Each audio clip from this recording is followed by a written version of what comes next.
عليكم ورحمة الله وبركاته. إن الحمد لله نحمده ونستعينه ونستغفره ونعوذ بالله من شرور أنفسنا ومن سيئات أعمالنا. من يهد الله فلا مضل له ومن يضلل فلا هادي له. أشهد أن لا إله إلا الله وحده لا شريك له وأشهد أن محمدا عبده ورسوله صلى الله عليه وعلى آله ومن صار لنهجه وتمسك بسنته إلى يوم الدين وسلم تسليما كثيرا. يا أيها الذين آمنوا اتقوا الله حق تقاته ولا تموتن إلا وأنتم مسلمون. يا أيها الناس اتقوا ربكم الذي خلقكم من نفس واحدة وخلق منها زوجها وبث منهما رجالا كثيرا ونساء واتقوا الله الذي تساءلون به والأرحام إن الله كان عليكم رقيبا.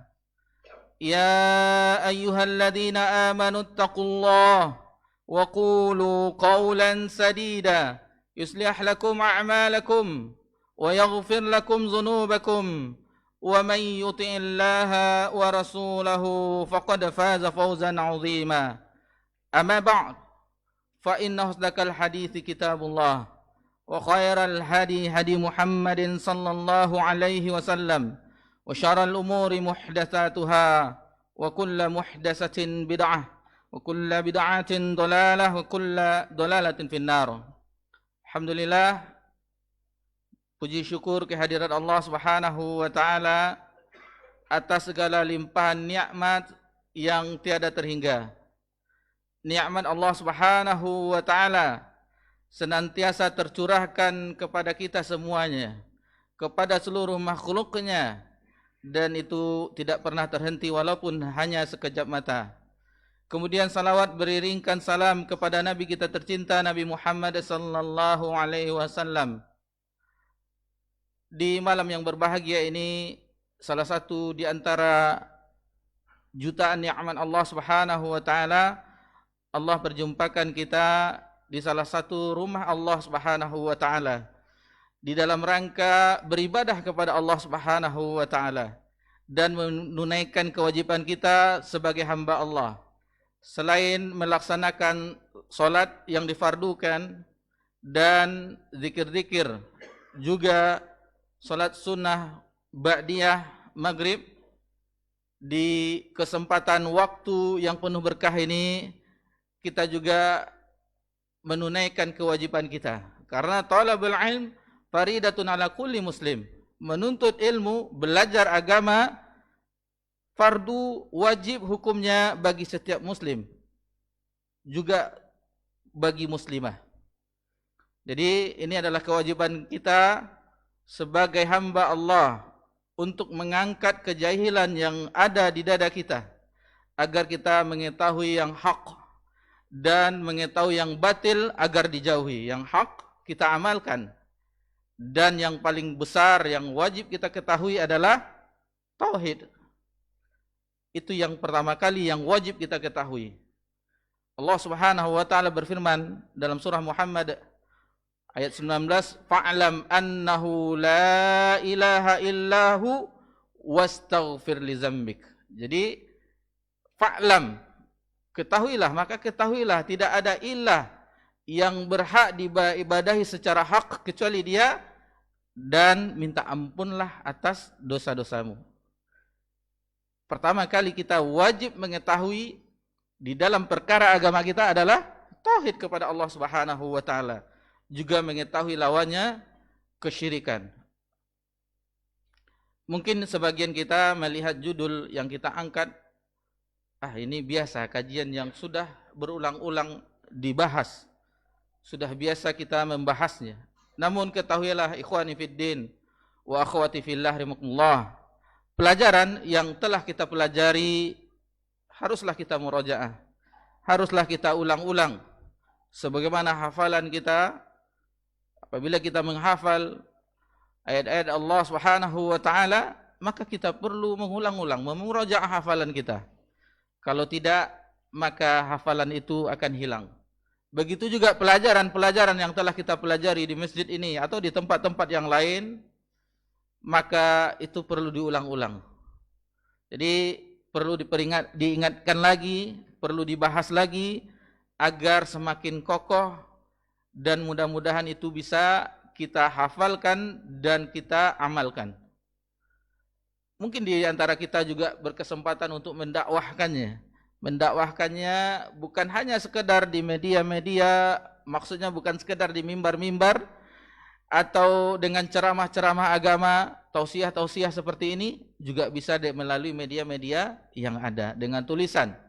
Dengan tulisan pokok-pokok poin yang kita dapati dari suatu kajian, kita tulis poin-poinnya, maka apabila itu kita sebarkan, maka itu bermanfaat bagi yang membacanya.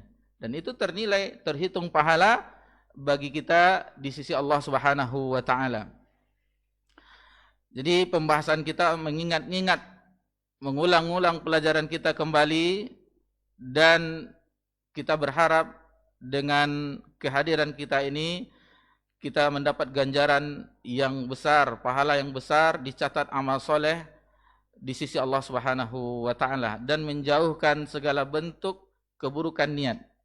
Baik kami yang menyampaikan dan hadirin dan hadirat yang hadir, agar meluruskan niat kita. Apapun yang kita lakukan di dalam amal soleh, luruskanlah niat. Mudah-mudahan dengan niat yang baik tersebut mendapatkan ganjaran yang membuat kita berbahagia ketika berjumpa dengan Rabbuna Jalla wa'ala. Sebelum kita memasuki pembahasan yang ada fotokopinya pada bapak-bapak dan ibu-ibu, kita ingatkan kembali bahwasanya tauhid secara definisinya tidak ada diketikan, tidak ada, cuma mengulang kembali pelajaran. Secara bahasa itu berasal dari masdar fi'il wahada yuwahidu, menjadikan sesuatu itu esa atau tunggal. Adapun secara istilah, sebagaimana Syekh Muhammad At-Tamimi rahimahullah ta'ala menyebutkan bahwa tauhid itu adalah ifradullah bil ibadah, yaitu mengesahkan Allah Subhanahu wa taala di dalam peribadatan, di dalam ibadah kepada Allah Subhanahu wa taala. Mengesahkan Allah Subhanahu wa taala di dalam beribadah kepadanya. Itu secara istilah, yang sebenarnya masih banyak istilah-istilah yang lain yang dijelaskan oleh para ulama, namun dengan yang demikian tadi mudah-mudahan itu bisa kita pahami. Terkadang kita berjumpa dengan saudara-saudari kita di masyarakat kita, atau kita sedang duduk bermuzakarah, istilahnya berdiskusi agama. Di pengajian ada ikhwan atau saudara kita di pengajian yang lain terkadang menuduh kita, menuduh kajian, kalian ini kajiannya trinitas seperti orang Nasrani, membagi tauhid menjadi 3. Itu apabila kita tidak mempunyai ilmu untuk menangkalnya, maka kita pun akan kebingungan. Wah, apa benar juga masalahnya di kajian dibahas para ulama membagi tauhid menjadi 3, rububiyah, uluhiyah, dan asma wa sifat. Lalu kita bingung. Kenapa? Karena pengetahuan kita yang masih belum mendalam mempelajari tauhid, sehingga kita bingung yang dilontarkan, ungkapan yang dilontarkan oleh saudara atau saudari kita. Maka kita jawab, sekedar pengetahuan untuk mengulang-ulang kembali pelajaran kita. Ini adalah pembagian ulama akidah. Ulama akidah membaginya agar kita mudah memahaminya. Rububiyah yaitu mengesahkan perbuatan Allah Subhanahu wa taala. Bahwasanya Allah satu-satunya yang mencipta, yang memberi rezeki, yang menghidupkan dan yang mematikan dan yang mengatur alam semesta ini, maka kita tauhidkan itu perbuatan Allah Subhanahu wa taala. Adapun uluhiyah adalah menunggalkan sesembahan perbuatan hamba hanya untuk Allah Subhanahu wa taala. Yang tadi rububiyah perbuatan Allah terhadap alam semesta ini, adapun uluhiyah amalan seorang hamba harus hanya untuk Allah Subhanahu wa taala.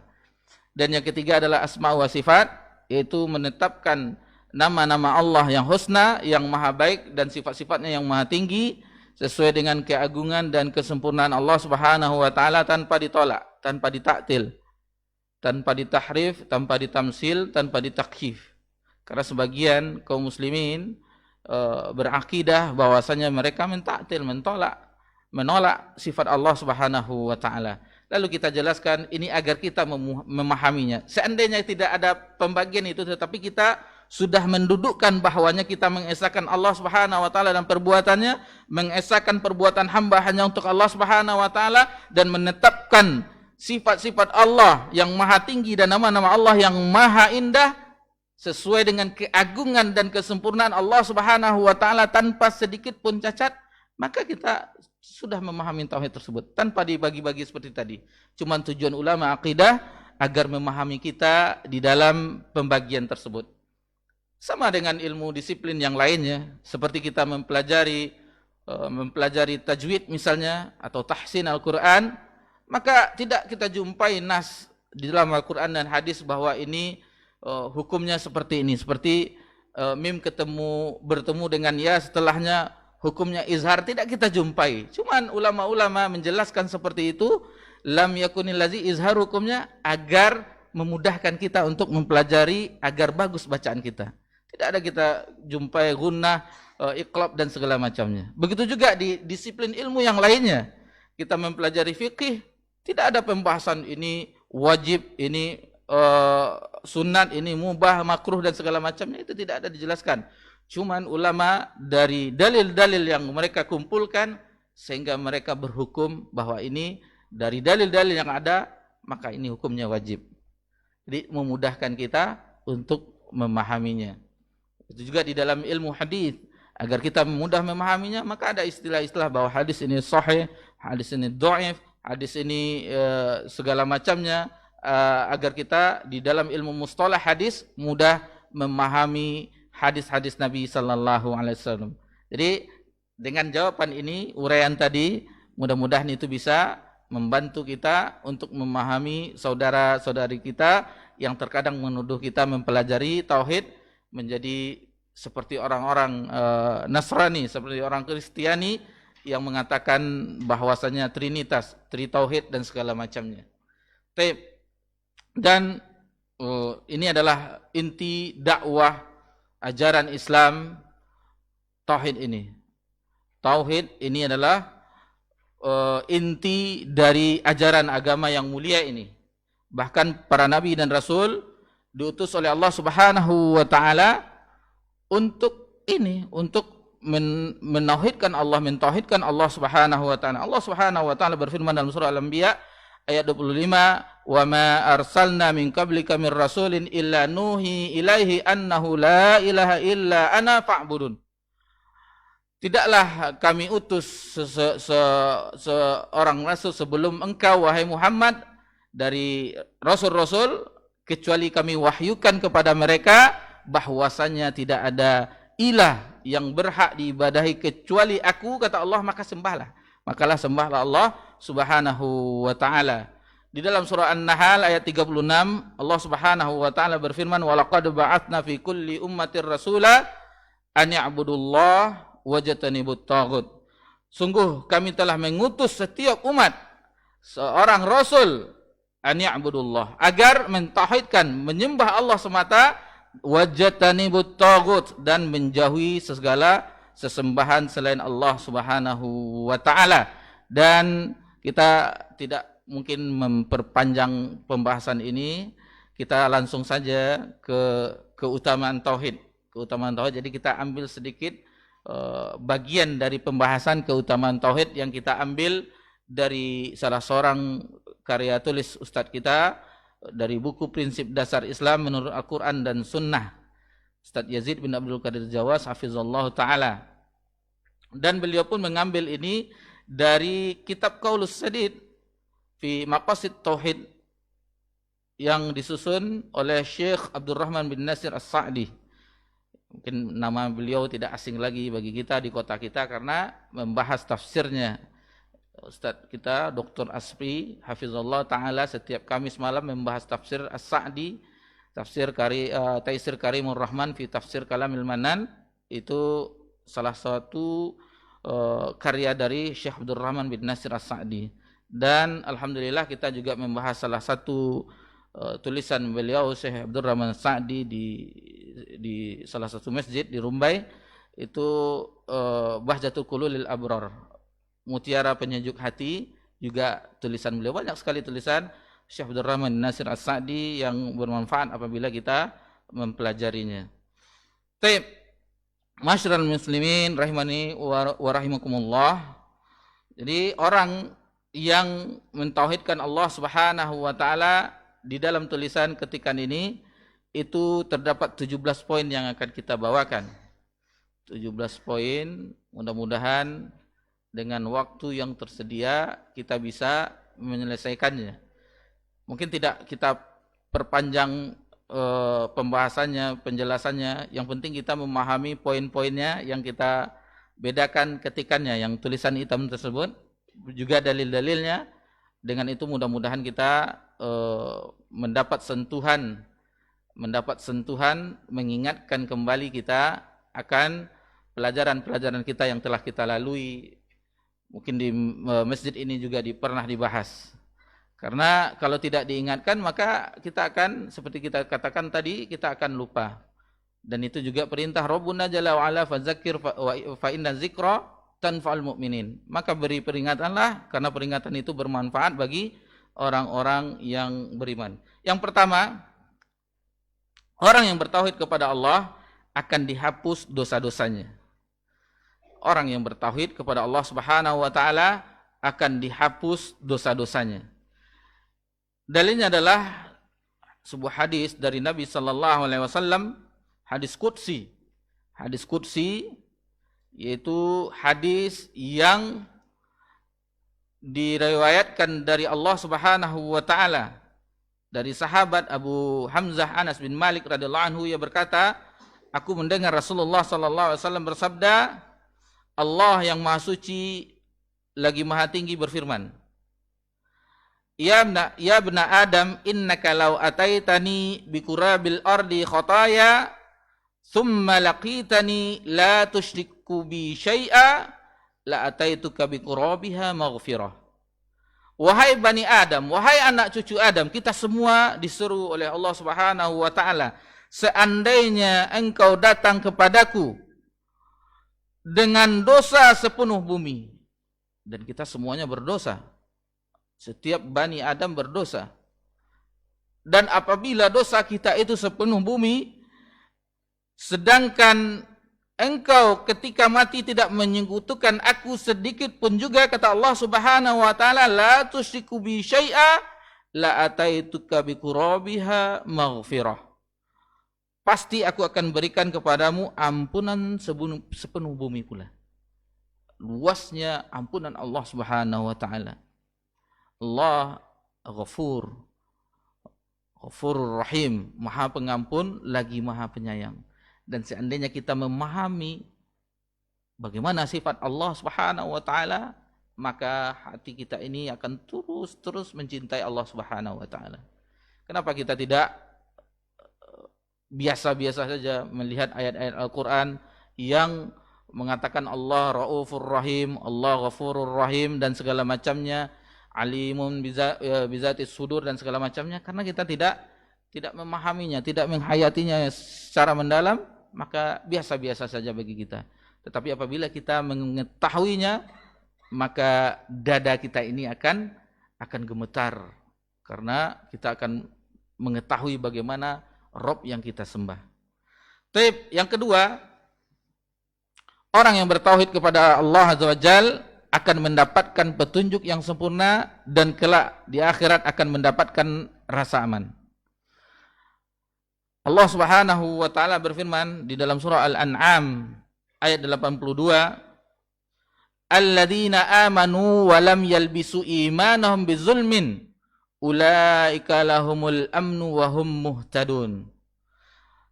Orang-orang yang beriman, alladzina amanu wa lam yalbisu, dan tidak mencampur adukkan imanahum, keimanan mereka, bizulmin dengan kezaliman. Ulaika lahumul amnu wa hum muhtadun. Mereka itulah orang-orang yang mendapatkan rasa aman dan mereka mendapat petunjuk. Apabila kita buka tafsir Ibnu Katsir, ketika ayat ini turun, para sahabat resah dengan ayat ini. Kenapa? Siapa di antara kita yang tidak menzolimi diri kita sendiri, yang tidak menzolimi? Lalu mereka mengadukannya kepada Rasulullah SAW. Ya Rasulullah, siapa di antara kami, di antara kita yang tidak menzolimi diri kami? Lalu Nabi SAW menjelaskan, ya, sekali bersahabat radhiyallahu anhum ajmain, tidak ada sesuatu yang tidak mereka pahami. Namun indahnya kehidupan mereka ada tempat bertanya langsung kepada Nabi sallallahu alaihi wasallam. Lalu Nabi sallallahu alaihi wasallam tidak seperti yang kalian kira, yang kalian sangka, yang kalian pahami. Zalim di sini maksudnya adalah sebagaimana perkataan hamba Allah yang saleh, Luqman Al-Hakim, inna syirka la zulmun azim. Sesungguhnya syirik itu adalah kezaliman yang besar. Itu yang dimaksud adalah zalim pada ayat ini adalah kesyirikan. Jadi barang siapa yang tidak mencampurkan keimanannya dengan kesyirikan, dengan kezaliman maksudnya kesyirikan, maka mereka ada orang yang mendapatkan rasa aman. Keimanan yang membuahkan rasa aman, rasa tenang. Kalau sudah aman, bagaimana keadaan kita? Tenang, bahagia. Tidak ada yang kita rusuhkan dengan kasak kusuk mengenai rezeki dan segala macamnya. Apa yang akan terjadi di masa yang akan tidak akan kita rusuhkan. Karena kita mengetahui akhir kehidupan kita setelah wafat, maka yang tinggal adalah pertanggungjawaban di sisi Allah Subhanahu wa taala. Kalau kita telah mengetahui ini, maka persiapan kita untuk menghadap perihal yang besar tersebut. Bagaimana detik-detik kehidupan kita semuanya diminta pertanggungjawabannya di akhirat kelak. Semua kita, semua anak cucu Adam tanpa kecuali, semuanya akan ditanya oleh Allah Subhanahu wa taala. Diminta pertanggungjawabannya di sisi Allah Subhanahu wa taala. Orang yang beriman mereka mendapatkan keamanan dan mereka mendapat petunjuk. Petunjuk baik itu di dunia dan di akhirat. Mereka berbahagia, mendapatkan rasa aman. Lalu di antara permohonan kita yang paling banyak, yaitu di dalam surah Al-Fatihah, setiap kali, setiap hari, siang, malam, di setiap waktu sholat, baik sholat maktubah yang fardu, dan sholat-sholat nawafil, sholat-sholat sunat, kita meminta, memohon kepada Allah Subhanahu wa taala, ihdinas siratal mustaqim. Tunjukilah kami jalan yang lurus. Siratal ladzina an'amta alaihim, yaitu jalan yang telah engkau beri nikmat. Siapa itu jalan yang telah Allah beri nikmat? Ini Allah tafsirkan di ayat yang lain sebagaimana firman Allah Subhanahu wa taala. Allah langsung tafsirkan di dalam surah An-Nisa ayat 69, "Wa may yuti'illaha war rasula fa ulaika ma'al ladzina an'ama Allahu 'alaihim minan nabiyyin wasiddiqin wasyuhada'i wassalihin wa hasuna ulaika rafiqa." Jadi orang-orang yang mereka taat kepada Allah, taat kepada Rasul, mereka itulah yang mendapatkan kenikmatan. Siapa mereka? Itu dari golongan para nabi, dari golongan orang-orang siddiq, dari orang-orang yang syahid, syuhada, dan orang-orang soleh. Dan wa hasuna ulaika rafiqa, dan mereka itulah sebaik-baik teman. Allah akan kumpulkan kita apabila kita taat kepada Allah, kepada Rasul, kita akan mendapatkan kenikmatan jalan yang lurus bersama para nabi, para siddiqin, para syuhada, dan orang-orang soleh lainnya. Mereka itulah teman-teman yang sebaik-baiknya di akhirat kelak. Allahu Akbar. Bagaimana indahnya kehidupan kembali seseorang di akhirat, mereka bersama orang-orang yang Allah beri nikmat. Jadi ini juga di lanjutan siratal ladzina an'ama ta'alaihim ghairil maghdubi alaihim waladdallin, agar Allah juga membimbing langkah kita supaya tidak termasuk kepada al-maghdub. Dijelaskan oleh ahli tafsir adalah orang-orang Yahudi, mereka yang Allah murkai, dan orang waladdallin, orang-orang Nasrani yang Allah sesatkan mereka. Yang Allah murkai orang-orang Yahudi, dan orang dalin, orang-orang sesat adalah orang-orang orang Nasrani yang mereka beramal tanpa ilmu. Adapun orang-orang Yahudi, mereka berilmu tetapi tidak mengamalkannya. Dan kita umat Islam ini janganlah seperti mereka.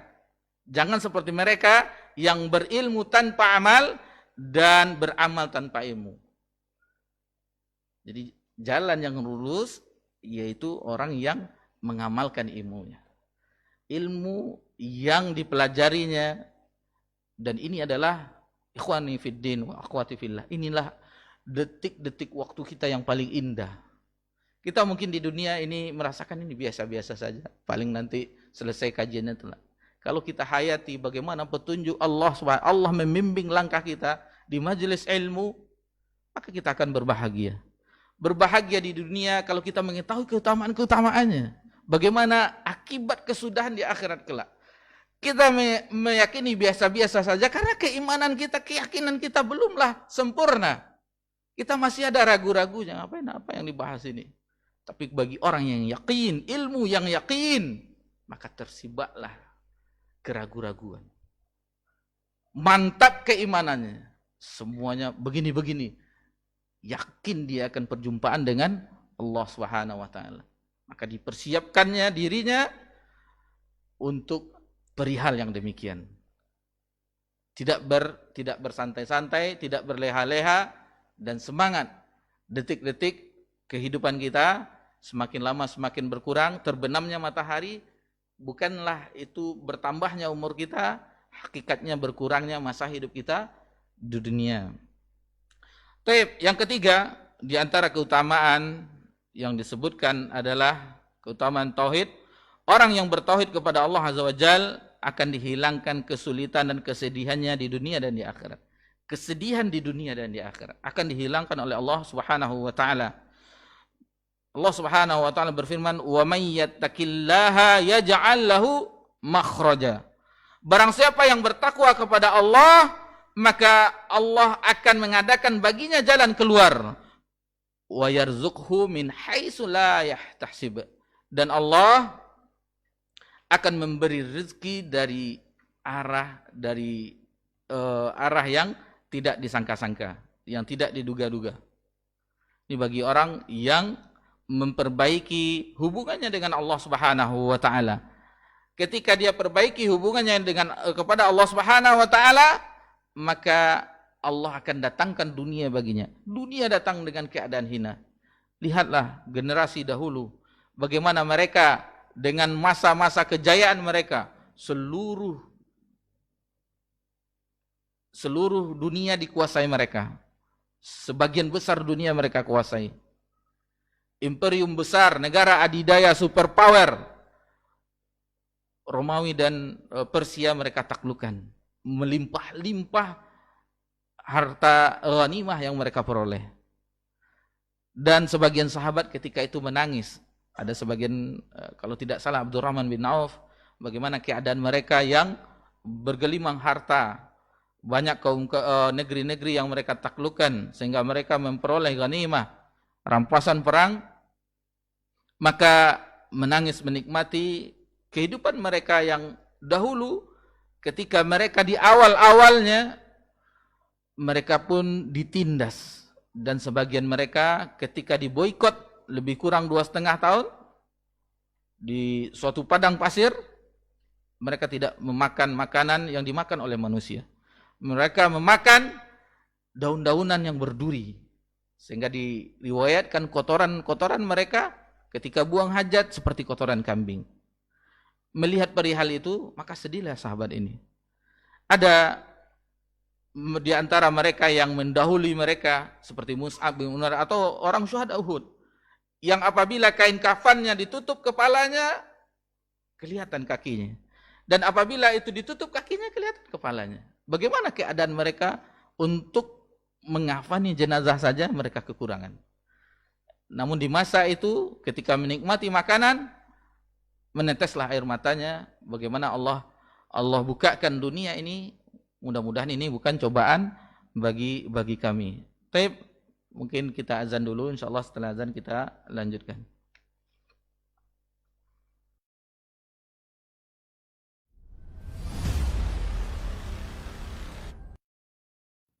Pegangan seorang mukmin, seorang mukminah yang paling utama adalah amalus saleh, amal yang saleh. Orang yang ingin selamat dari fitnah, orang yang ingin selamat dari mara bahaya, dia mesti berpegang teguh terhadap amal saleh yang selalu dia lakukan kepada Allah Subhanahu wa taala. Suatu ketika Nabi sallallahu alaihi wasallam mengatakan, "Badiru bil a'mal." Ini di zaman Nabi. Badiru bil a'mal, 1400 tahun yang telah berlalu. Nabi memberikan nasihat kepada sahabatnya, "Badiru bil a'mal, fitanan ka qita'il lailil muzlim." Bersegeralah kalian beramal, kata Nabi sallallahu alaihi wasallam. Akan terjadi sebuah fitnah bagaikan malam yang gelap gulita. Apa kata para ulama? Kenapa Nabi SAW mengibaratkan fitnah itu seperti malam gelap gulita? Karena sulitnya bagi seseorang membedakan ketika fitnah itu muncul. Sulit bagi seseorang membedakan yang mana yang hak, yang mana yang batil. Yang batil dikira hak, yang hak dikira batil. Yang sunnah dikira bid'ah, yang bid'ah dikira sunnah. Bagaikan malam gelap gulita. Sampai bahaya fitnah itu digambarkan oleh Nabi sallallahu alaihi wasallam, yusbihu ar-rajulu mu'minan wa yumsi kafiran wa yumsi mu'minan wa yusbihu kafiran yabi'u dinahu bi'aradin min ad-dunya. Sampai terjadi ketika itu seorang di pagi hari dalam keadaan mukmin, di sore harinya murtad, di sore harinya mukmin, di pagi harinya murtad. Betapa banyak orang yang menjual agamanya ketika itu. Apa makhrajnya? Jalan keluarnya apa? Amal saleh, istiqamah di atas amal saleh kepada Allah Subhanahu wa taala. Ini tempat pijakan kita ini. Hidup di akhir zaman, ingin selamat, maka berusahalah berpacu untuk melaksanakan pintu-pintu kebaikan. Fastabiqul khairat. Berlombalah kalian dalam beribadah.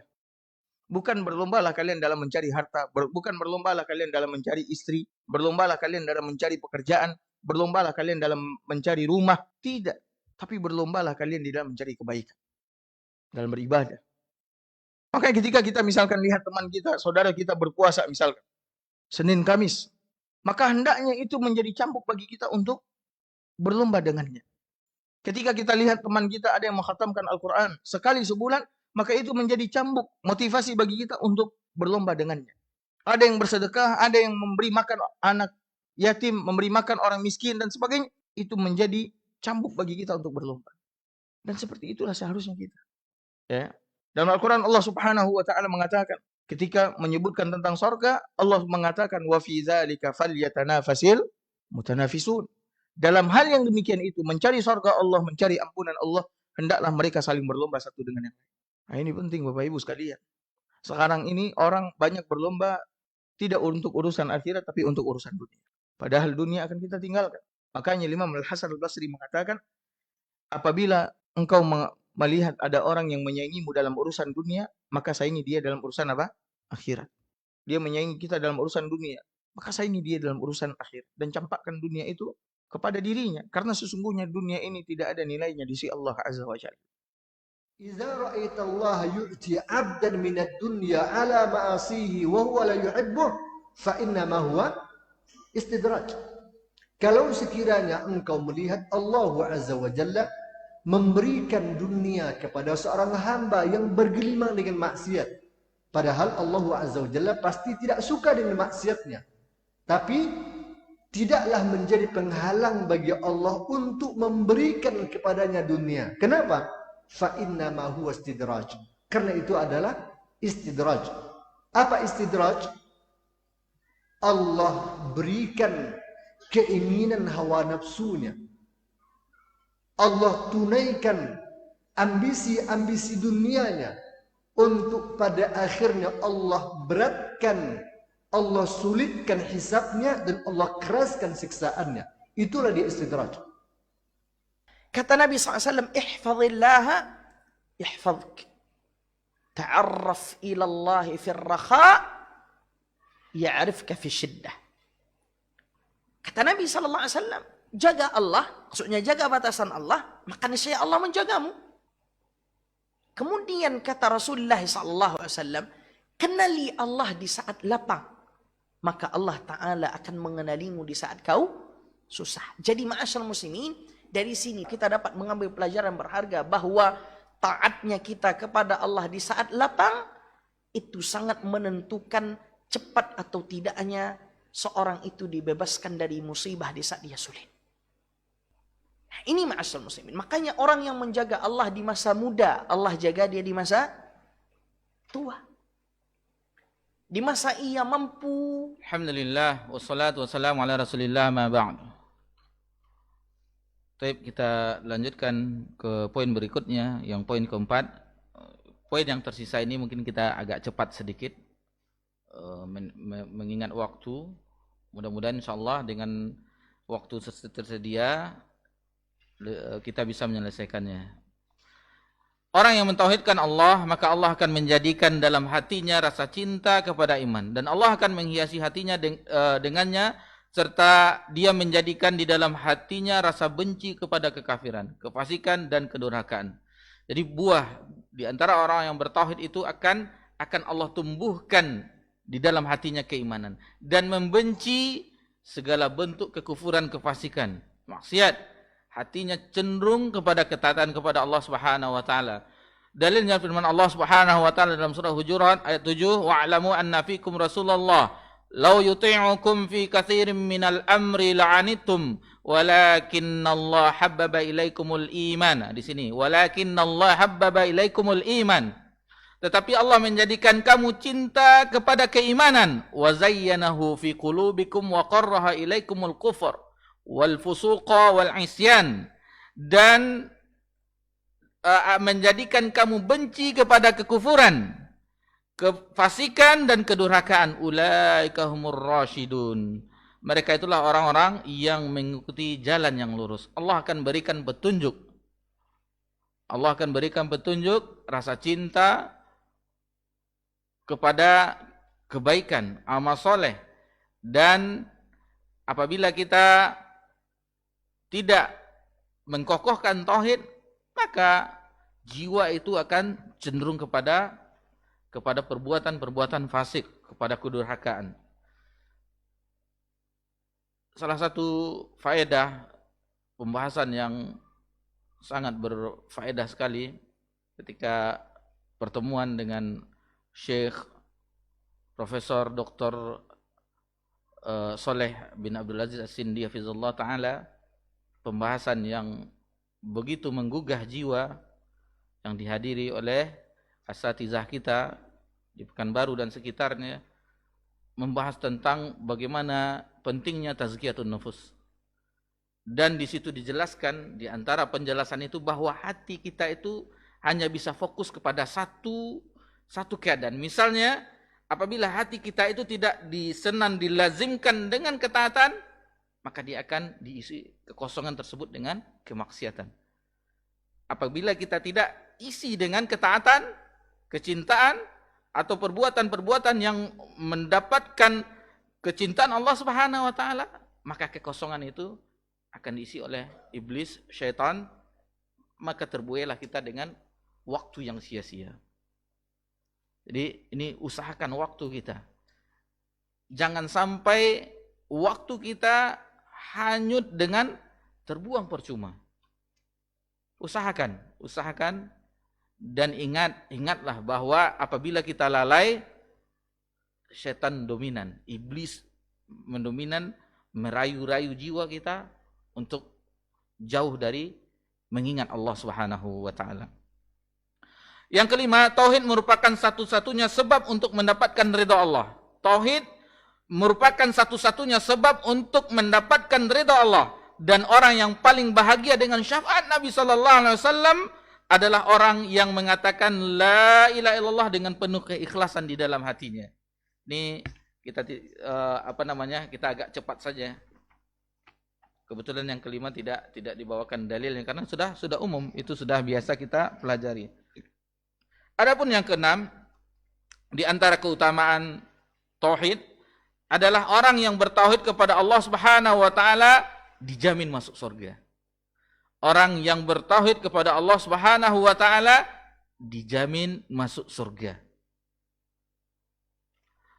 Rasulullah sallallahu alaihi wasallam bersabda di dalam sebuah hadis dari sahabat Utsman radhiyallahu anhu yang diriwayatkan oleh Imam Muslim dalam sahihnya, "Man mata wa huwa ya'lamu annahu la ilaha illallah dakhalal jannah." Barang siapa yang mati dan dia mengetahui bahwasanya la ilaha illallah, tidak ada sesembahan yang hak kecuali Allah, dakhal jannah, maka dia akan masuk surga. Karena la ilaha illallah miftahul jannah. Kunci surga itu adalah la ilaha illallah. Akan tetapi dijelaskan oleh para ulama kita, setiap kunci itu mempunyai gerigi-gerigi. Setiap kunci mempunyai gerigi-gerigi. Tidak ada kunci yang lurus saja. Ada gerigi-geriginya. Dan itulah tuntunan-tuntunan tauhid yang harus kita penuhi dalam kehidupan kita agar semua amalan-amalan kebaikan itu dimudahkan oleh Allah Subhanahu wa taala. Dan pembahasan tadi mungkin di antara kita alhamdulillah bisa hadir di kajian juga bersama Syekh Saleh Sindi hafizallahu taala di 10 kaidah dalam ibadah. Itu yang poin yang ke-9. Poin yang ke-9 bahwasanya kita dimudahkan ibadah oleh Allah Subhanahu wa taala adalah murni dari taufik Allah. Dari Allah Subhanahu. Allah yang memberikan taufik kepada kita untuk beribadah kepadanya. Untuk beribadah kepadanya. Di dalam hadis yang lain dari sahabat Jabir radhiyallahu anhu juga diriwayatkan oleh Imam Muslim dalam sahihnya, "Man mata la yusyriku billahi syai'a dakhalal jannah." Barang siapa yang mati dalam keadaan tidak menyekutukan Allah Subhanahu wa taala dengan sesuatu pun, dakhalal jannah, maka dia masuk surga.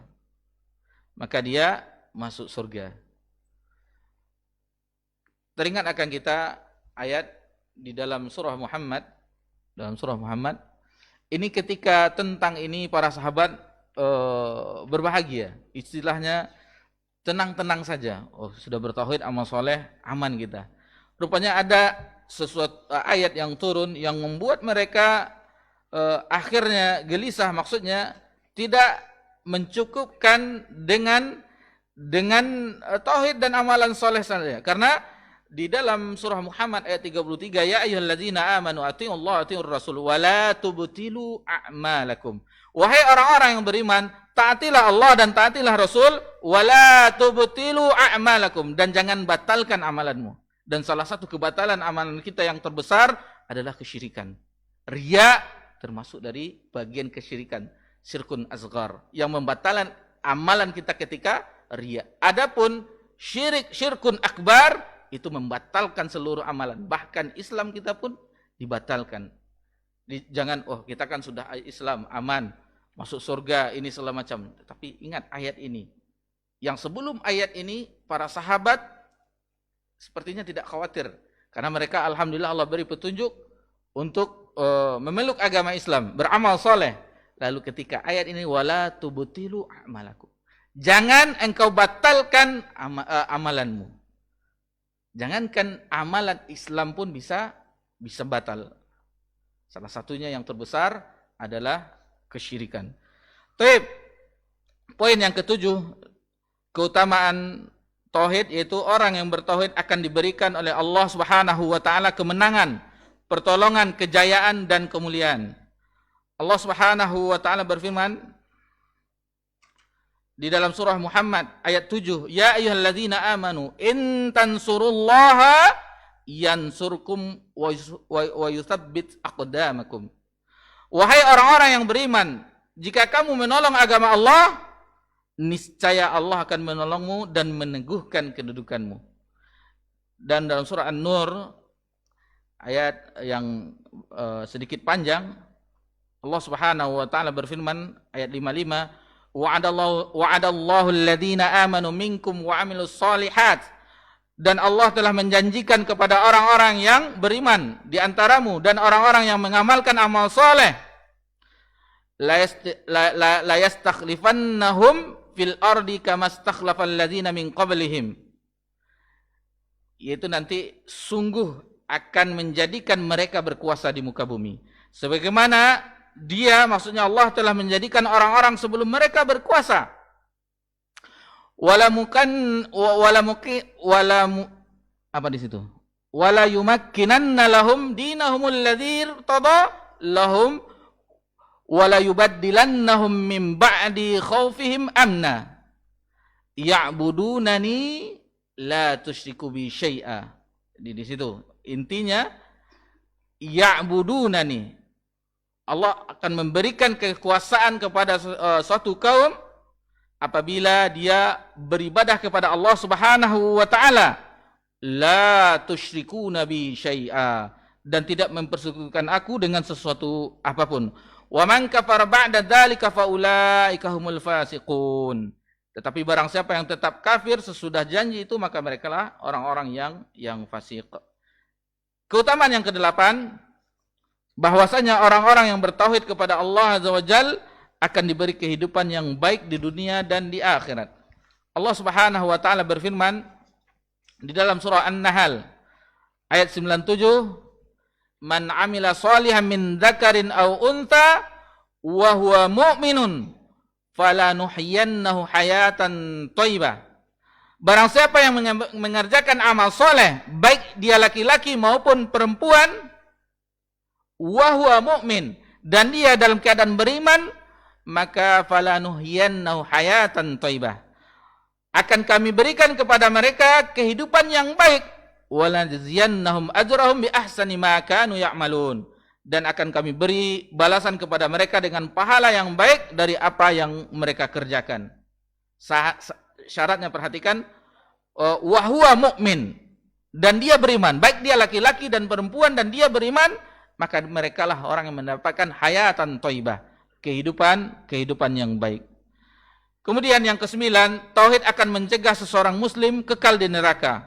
Rasulullah sallallahu alaihi wasallam bersabda yang diriwayatkan oleh Imam Bukhari dalam sahihnya dari sahabat Abu Sa'id Al-Khudri radhiyallahu anhu, yadkhulu ahlul jannatil jannah. Setelah penghuni surga masuk surga, wa ahlun narin nar, dan penduduk neraka masuk neraka. Thumma yaqulullah ta'ala, kemudian Allah Subhanahu wa ta'ala berfirman, akhriju man kana fi qalbi mithqalu habbatin min khardalin min iman, keluarkan dari neraka orang-orang yang di dalam hatinya terdapat iman walaupun seberat biji sawi. Fayukhrijuna minha qad iswaddu fayulqawna fi nahril haya, maka mereka pun dikeluarkan dari neraka, hanya saja tubuh mereka sudah hitam legam bagaikan arang. Kemudian setelah itu lalu mereka dimasukkan ke sungai kehidupan, fi nahril haya awil haya syaqqa malik. Lalu ketika itu tubuh mereka berubah sebagai fayan butuna kamatan butul habbata fi janibis sail, sebagaimana tumbuhnya benih yang berada di pinggiran sungai. Alam tara anha takhruju safra'u multawiyah, tidakkah engkau perhatikan bahwa benih itu tumbuh berwarna kuning dan berlipat-lipat? Itulah keadaan orang yang meyakini la ilaha illallah, walaupun dia diazab di neraka Allah Subhanahu wa taala, tetapi Allah akan keluarkan karena keimanan yang ada di dalam hatinya. Jadi pengampunan Allah Subhanahu wa taala itu ada beberapa pengampunan. Yang pertama, pengampunan Allah Subhanahu wa taala ketika seseorang itu memohon ampun kepada Allah Subhanahu wa taala. Lalu Allah akan mengampuninya juga apabila dia beramal soleh. beramal soleh, karena amal soleh itu akan menghapuskan dosa-dosa. Begitu juga seseorang akan mendapatkan ampunan karena doa dari saudara kaum muslimin dan muslimat. Walil muslimina wal muslimat. Jadi kita doakan wal mu'minina wal mu'minat. Itu akan mendapatkan ampunan. Lalu apabila dosa-dosa tersebut berhadapan di hadapan Allah di akhirat kelak, itu tidak dihapus oleh Allah atau tidak diampuni, maka satu-satunya pengampunan dosa adalah dengan diazab dengan api neraka. Dengan azab api neraka itulah memperoleh ampunan, dan apabila dia ada keimanan di dalam hatinya, maka akan dikeluarkan dari neraka. Kemudian yang ke-10, orang yang bertauhid kepada Allah Azza wa Jalla dengan ikhlas, maka amal yang sedikit itu menjadi banyak. Amal yang sedikit dengan keikhlasan, maka itu akan menjadi banyak. Allah Subhanahu wa taala berfirman dalam surah Al-Mulk ayat 2, "Alladzi khalaqal mauta wal hayata liyabluwakum ayyukum ahsanu amala wa huwal azizul ghafur." Yang dialah yang telah menciptakan kehidupan, mati dan hidup, supaya dia menguji, liyabluwakum ayyukum ahsanu amala. Siapa di antara kamu yang lebih baik amalnya? Wa huwal azizul ghafur. Dan dia maha perkasa lagi maha pengampun. Di dalam ayat ini Allah Subhanahu wa taala menyebutkan amal baik, tidak dengan amal banyak. Ayyukum ahsanu amal, bukan aktsaru amala, ahsanu amala. Bukan yang paling banyak amal, aktsaru amala, tetapi ahsanu, yang paling baik. Dijelaskan amalan itu baik apabila terpenuhi dua syarat. Apabila terpenuhi dua syarat, yaitu yang pertama ikhlas karena Allah Subhanahu wa taala, yang kedua ittiba, mengikuti Nabi sallallahu alaihi wasallam. Itulah amal saleh, amal yang baik yang diterima oleh Allah Subhanahu wa taala. Dan kalimat la ilaha illallah pada hari kiamat berat dibandingkan langit dan bumi sebab keikhlasan. Dan kita mengetahui hadis bitaqah, walaupun sebagian ulama mendhaifkan hadis ini, kan tetapi di dalam kitab tauhid sebagian ulama menghasankannya.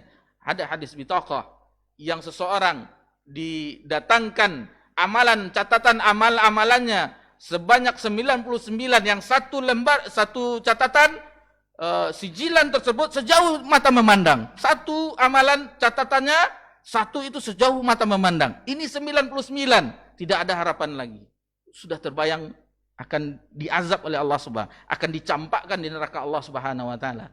Lalu dikeluarkan satu kartu bitaqah yang bertuliskan la ilaha illallah. Amalan yang tadi 99 sijilan, yang satu sijilan sejauh mata memandang, diletakkan di daun timbangan yang satu. Sementara bitaqah yang bertuliskan la ilaha illallah diletakkan di timbangan yang lainnya.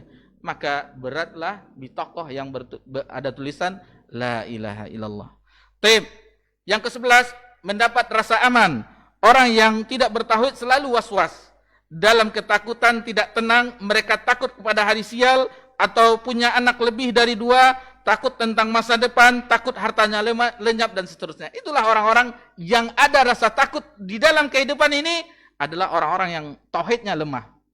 Apabila dikhawatirkan anak akan pendidikannya, mau makan apa, mau dan segala macamnya, maka itu tauhidnya masih lemah. Perhatikan generasi awal umat ini yang dibina oleh Nabi sallallahu alaihi wasallam, tidak ada mereka khawatirkan. Yang tidak ada mereka khawatirkan, bagaimana beraninya mereka, bagaimana mereka menghadapi pasukan di dalam peperangan, walaupun jumlah mereka sedikit, 300-an, melawan 1000 lebih, akan tetapi mereka tidak takut, tidak gentar. Yang mereka takutkan adalah Allah Subhanahu wa taala. Yang ke-12, tauhid merupakan penentu diterima dan ditolaknya amal kita. Sempurna dan tidaknya amal seseorang bergantung pada tauhidnya.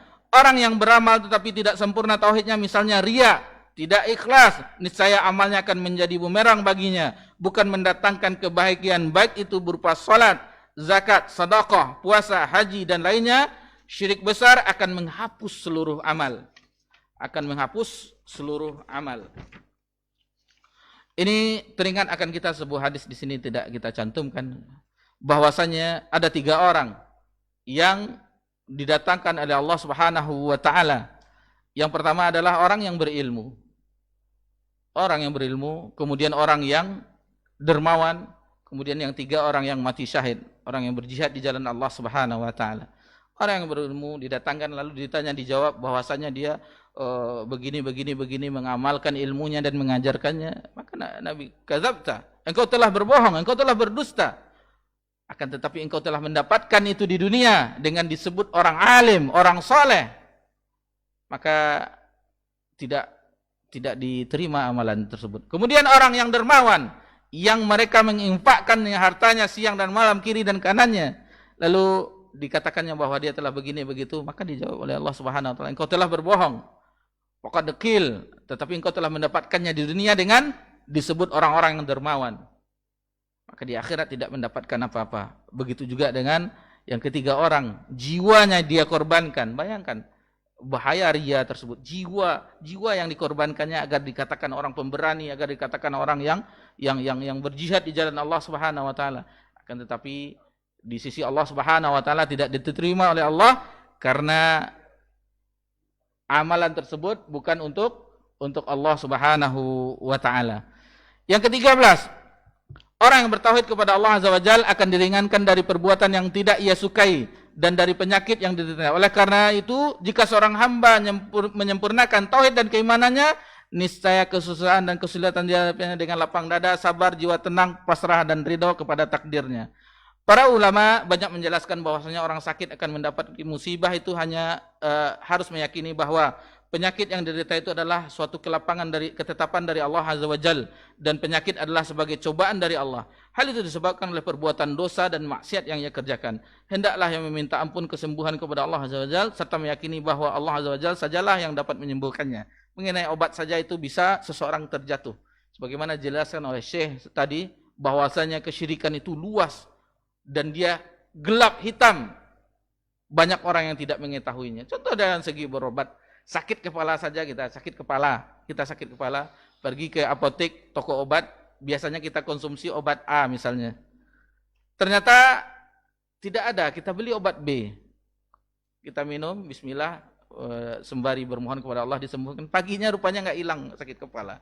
Kan tidak cocok obat B ini, yang cocoknya obat A. Bukan obat yang menyembuhkan. Itu obat itu sarana. Lihatlah Nabi kita Ibrahim alaihissalam, wa idza maridtu fahuwa yashfin. Fa idza maridtu wa huwa yashfin.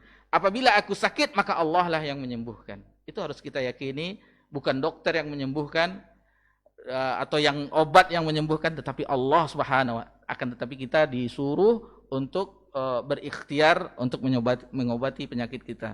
14.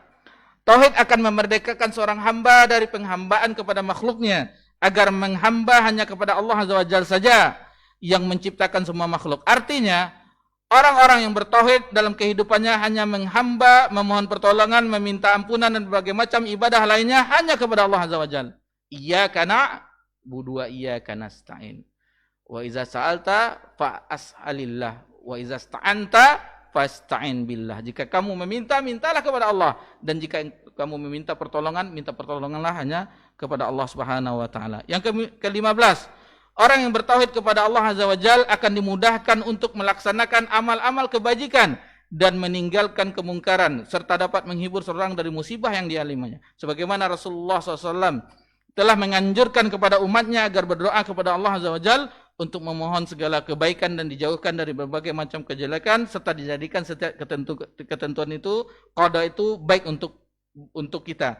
Doa yang dibaca Rasulullah SAW tersebut adalah Allahumma ya Allah wa asluka an taj'ala kulla qada'in qadaitahu li khaira. Aku meminta kepadamu agar engkau menjadikan setiap ketetapan qada yang telah engkau tetapkan bagiku merupakan suatu kebaikan. Jadi kita memohon kepada Allah Subhanahu wa taala dengan doa apa yang kita derita bahwa itu baik bagi kita dan itu bermanfaat dan menghapuskan dosa-dosa kita. Di salah satu rukun iman adalah iman kepada qada dan qadar, yang baik dan yang buruk, dengan mengimani hal niscaya setiap apa yang terjadi pada diri kita akan diberikan dan mendapat ganjaran dari Allah apabila kita sabar dan ridha. Apabila kita sabar dan ridha. Dan perlu kita ketahui bahwasanya di dalam rukun iman tersebut yang 6, yang paling pokok yang pertama yaitu iman kepada Allah, kemudian iman kepada malaikat, kitab, rasul, hari akhir, dan qada dan qadar. Semua keimanan itu Apabila yang pertama kokoh, sampai kelima itu insya Allah akan kokoh. Namun aplikasinya, pembuktiannya yang keenam. Pembuktiannya yang keenam. Apakah dia kokoh keimannya dengan takdir baik dan buruk? Itu pembuktiannya. Betapa banyak orang yang dia kelihatannya rajin ibadah, dia orang soleh, tetapi ketika digoyang semua keadaannya, apa yang terucap dari lisannya? Allah sudah marah kepada saya. Saya sudah banyak beribadah, tetapi lihatlah apa yang Allah berikan kepada saya. Karena mereka keimanannya kepada takdir baik dan buruk itu masih lemah. Masih lemah. Jadi semua rukun iman yang 5 tadi itu buahnya di yang ke-6. Percaya kepada qada dan qadar. Yang ke-16, orang yang mewujudkan tauhid dengan ikhlas dan benar akan dilapangkan dadanya. Akan lapang dadanya. Tidak ada seperti takdir tadi. Bagaimana? Apa yang dikeluh kesahkan? Apa yang kita keluh kesahkan? Sementara kejadian ini telah Allah tetapkan 50.000 tahun sebelum diciptakannya langit dan bumi. Manis buahnya yang kita, ini telah Allah tentukan. Apa yang harus kita risaukan. Yang ke-17 yang terakhir, orang yang mewujudkan tauhid dengan ikhlas, jujur dan tawakal kepada Allah dengan sempurna, maka akan masuk surga tanpa hisab dan azab. Teringat akan kita sebuah hadis bahwasanya orang-orang nanti di akhirat kelak akan dibangkitkan oleh Allah Subhanahu wa taala. Lalu Nabi sallallahu alaihi wasallam melihat ada suatu golongan yang banyak. Nabi mengira ini adalah umatku. Akan tetapi dikatakan itu adalah Musa, kaumnya Nabi Musa alaihissalam. Lalu di kesempatan lainnya didatangkan juga umat yang banyak, maka dikatakan kepada Nabi SAW itu adalah umatmu. Ketika itu dijelaskan di dalam hadis itu, kita bacakan secara makna, ada 70.000 golongan di antara umat Nabi Muhammad SAW yang masuk ke dalam surga tanpa azab dan hisab. Syaratnya ada 4. Dijelaskan bahwasanya 4 syarat itu orang yang masuk surga tanpa hisab dan azab. Yang pertama, tidak minta diruqyah. Tidak minta diruqyah.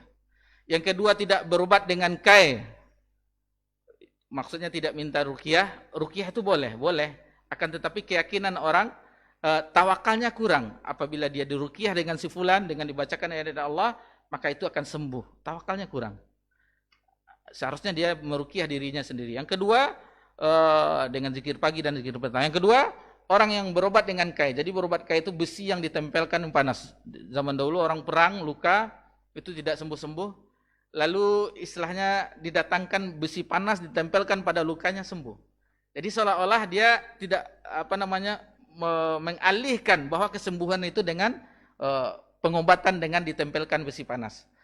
Lalu yang ketiga yaitu orang yang tidak tatoyur. Tatoyur yaitu menganggap sial. Jadi kebiasaan orang-orang Arab jahiliyah dahulu apabila dia ingin safar berdagang ke Syam atau ke Yaman, diterbangkan burung. Apabila itu terbangnya ke arah kiri, mereka tidak jadi berangkat. Apabila diterbangkan ke kanan, baru mereka berangkat. Menganggap sial, sesuatu yang terjadi yang tidak ada hubungannya sama sekali. Yang keempat, wa ala rabbihim yatawakkalun, dan kepada Rabb-nya lah mereka bertawakal. Itu 4 syaratnya. Lalu berdirilah sahabat yang mulia Uqashah bin Mihsan radhiyallahu anhu. Ya Rasulullah, doakanlah aku termasuk dari orang yang masuk surga tanpa azab dan hisab tersebut. Lalu Nabi SAW menyebutkan, bersabda, engkau termasuk dari golongan itu. Lalu berdiri juga sahabat yang lain agar didoakan oleh Nabi supaya termasuk dari golongan di antara hamba Allah, umat Nabi Muhammad SAW yang 70.000 yang masuk surga tanpa hisab dan azab. Maka Nabi SAW menjawab, sabakuka biha Uqashah. Engkau telah didahului oleh Uqashah. Perhatikan. Dari petikan hadis ini bagaimana adab Nabi sallallahu alaihi wasallam, jawaban yang begitu indah, lughah yang sangat indah sekali bagi orang yang mempelajari lughah bahasa Arab. Sabakuka biha Uqashah. Engkau telah didahului oleh Uqashah. Nabi tidak menyebut engkau tidak termasuk. Dan ini kata pensyarah hadis, salah satunya faedahnya bahwasanya ini tidak membuat ribut. Nanti berdiri lagi, nanti berdiri lagi, nanti berdiri lagi. Jadi membuat ribut, salah satunya dikunci oleh Nabi SAW, engkau telah didahului oleh Uqashah.